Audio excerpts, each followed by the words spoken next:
Bismillahirrahmanirrahim. Assalamualaikum warahmatullahi wabarakatuh. Alhamdulillahirrabbilalamin. Wassalatu wassalamu ala asrafil anbiya'i wal mursalin wa ala alihi wa sahbihi ajma'in. Langsung saja kami dari kelompok 2 akan menjelaskan mengenai penyusunan rencana pelaksanaan pembelajaran atau RPP pada mata kuliah pembelajaran Quran Hadis. Tujuan sesi ini yaitu menyebutkan komponen-komponen RPP dan cara merumuskannya, kemudian menyusun RPP. Rencana pelaksanaan pembelajaran atau disingkat dengan RPP adalah pegangan seorang guru dalam mengajar di dalam kelas. RPP dibuat oleh guru untuk membantunya dalam mengajar agar sesuai dengan standar kompetensi dan kompetensi dasar pada hari tersebut.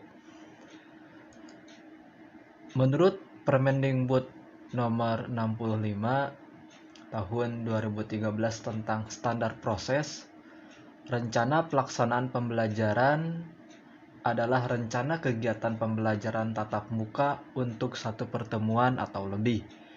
RPP dikembangkan dari silabus untuk mengarahkan kegiatan pembelajaran peserta didik dalam upaya mencapai kompetensi dasar.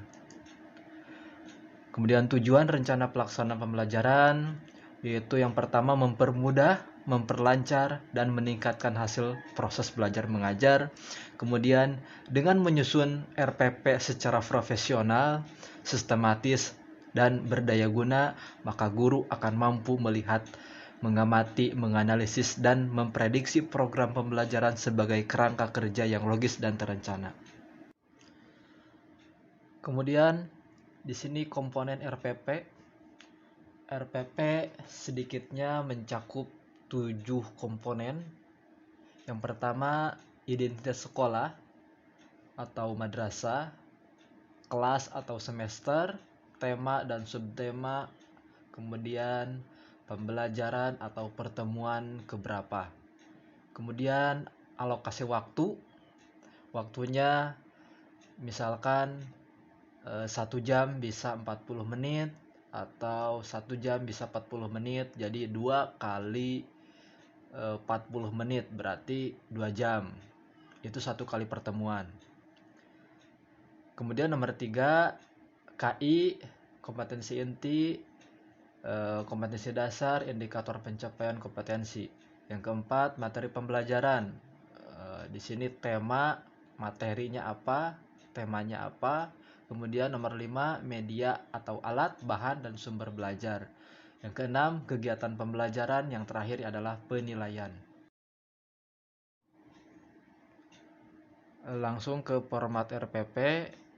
Di sini komponen yang pertama yaitu identitas sekolah. Di sini ada nama SMP atau nama MTS ataupun MA ataupun SMA, kemudian mata pelajaran, kelas atau semester, materi pokok, alokasi waktu. Kalau misalkan dicontohkan, nama SMP 1 Purwakarta, mata pelajarannya misalkan Quran Hadis, kelasnya kelas berapa, semester berapa, materi pokok misalkan tajwid, alokasi waktu berapa jam, kemudian berapa pertemuan. Langsung ke komponen yang kedua yaitu kompetensi inti. Kompetensi inti di sini harus sesuai dengan kurikulum. Ada KI 1, KI 2, KI 3, KI 4. Ya, kemudian selanjutnya yaitu kompetensi dasar dan indikator. Kompetensi dasar, tulis masing-masing 1 KD atau lebih sesuai karakteristik mapel dari masing-masing KI yang merupakan rangkaian kesatuan sikap spiritual dan sosial, pengetahuan dan keterampilan. Kemudian indikator, rumuskan 2 atau lebih indikator yang sesuai dengan kompetensi dasar. Selanjutnya yaitu tujuan pembelajaran. Rumuskan tujuan pembelajaran yang relevan dengan indikator pencapaian kompetensi.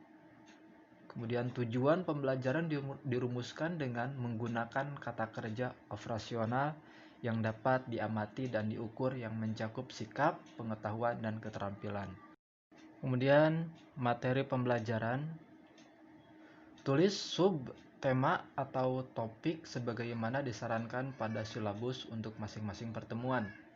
Materi pembelajaran dapat ditambahkan apabila materi yang terdapat pada silabus kurang memadai.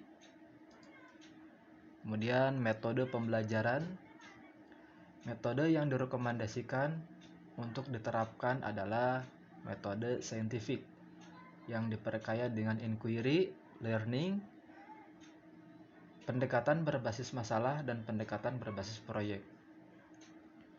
Metode yang dirancang dalam RPP pada dasarnya adalah metode yang dinyatakan secara eksplisit atau disimpulkan dari kegiatan pembelajaran yang dirancang dalam silabus.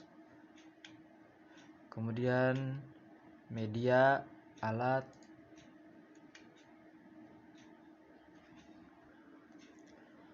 dan sumber pembelajaran. Tulis spesifikasi semua sumber belajar, yaitu buku siswa, buku referensi, majalah, koran, situs internet, dan lingkungan sekitar narasumber, dan lain sebagainya. Contoh di sini buku siswa atau buku referensi, majalah. Di sini juga harus dituliskan sumbernya, nama pengarang, tahun penerbitan, judul buku, kota penerbitan, kemudian halaman. Kemudian langkah-langkah kegiatan pembelajaran.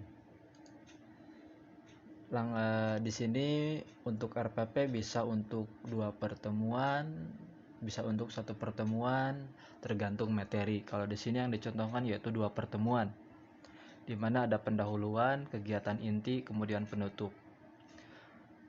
Pendahuluan itu sekitar 10%, kegiatan inti itu 75%, kemudian penutup itu 15%. Jadi waktunya seperti itu. Kemudian begitu juga pertemuan kedua. Kemudian terakhir yaitu penilaian, di mana penilaian di sini ada jenis atau teknik penilaian, kemudian ada bentuk instrumen, yang ketiga pedoman penskoran. Ini semua dinilai yang pertama sikap spiritualnya, kemudian sikap sosial, pengetahuan, dan juga keterampilan. Dan ini juga bisa dilampirkan setelah RPP bisa. Baik, selanjutnya yaitu RPP 1 lembar atau 1 halaman, di mana RPP 1 lembar ini ada 3 komponen, lebih sedikit daripada RPP lama yang tadi. Sebenarnya RPP 1 lembar ini tidak diharuskan untuk 1 lembar. Cuman di sini hanya dominannya itu 1 lembar. Jadi dikatakan RPP 1 lembar. Komponen yang pertama yaitu tujuan pembelajaran. Yang kedua, langkah-langkah pembelajaran atau kegiatan. Yang ketiga, penilaian pembelajaran atau asesmen. Berikut adalah RPP 1 lembar, di mana RPP 1 lembar ini ada 3 komponen. Yang pertama tujuan, yang kedua langkah-langkah pembelajaran, yang terakhir penilaian. Seperti biasa di sini ada biodata sekolah, ya, nama sekolah, mata pelajaran, kelas, alokasi waktu, KD, kemudian pertemuan keberapa, ini ke-1. Alokasi waktunya 2 kali 40 menit berarti 1 kali pertemuan, ya. Tujuan di sini harus sesuai dengan KI 1, KI 2, KI 3, KI 4. Kemudian langkah-langkah pembelajaran. Di sini dicantumkan media dan alat bahan. Kemudian pendahuluan biasanya waktunya 10 menit seperti yang tadi di RPP lama. Dan ini adalah 5M, kegiatan inti. Ini penutup. Ya, semua guru menyimpulkan hasil materinya, kemudian memberikan penilaian lisan secara acak dan singkat. Bisa melakukan dengan pertanyaan. Kemudian penilaian, di sini ada sikap, lembar pengamatan, pengetahuan, keterampilan, dan ini juga bisa dilampirkan. Terakhir yaitu tanda tangan kepala sekolah dan juga tanda tangan guru mata pelajaran. Jangan lupa di sini diisi daerah masing-masing, tanggalnya, kemudian bulan. Baik, sekian dari kami penjelasan tentang RPP. Mohon maaf apabila ada kekurangan. Akhirul kalam, wassalamualaikum warahmatullahi wabarakatuh.